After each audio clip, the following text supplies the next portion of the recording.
Bonjour à tous. Aujourd'hui, nous allons vous parler des indices CDS. Tout d'abord, qu'est-ce qu'un indice CDS? Les indices CDS sont des contrats autonomes qui donnent aux investisseurs une exposition de crédit synthétique à un ensemble défini de sociétés.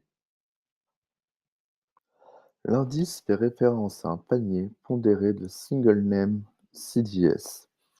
L'indice offre les mêmes risques de défaut et de crédit que si vous constituez un portefeuille pondéré des noms individuels. Ainsi, par exemple, si vous vendez une protection de 125 millions d'euros sur un indice dont 125 CDS sous-jacents ont la même pondération, vous avez 1 million d'expositions à chaque crédit. Ainsi, l'indice offre la même exposition que si vous aviez vendu 1 million d'euros de protection sur 125 noms. Ainsi, comme pour tous les autres produits CDS, les investisseurs peuvent prendre des positions longues et courtes en vendant et en achetant respectivement une protection. Les différents indices CDS sont administrés par Markit, qui conserve la responsabilité de la maintenance et de la création des indices.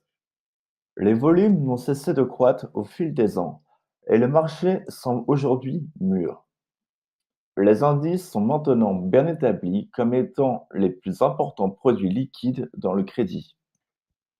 La plupart des indices sont cotés au format Full Running Spread, à l'exception du CDXHY qui est coté au format Price. En réalité, tous les indices se négocient sur un format upfront plus coupon fixe, le coupon variant selon l'indice. Les indices CDS se négocient dans différentes régions, comme l'Amérique, l'Europe ou bien l'Asie. Les indices se négocient aussi dans différentes catégories d'actifs, comme la finance, les prêts souverains, le high yield ou bien l'investment grade. Il est également possible d'échanger des sous-secteurs, comme l'automobile et l'industrie, les consommateurs ou bien même l'énergie.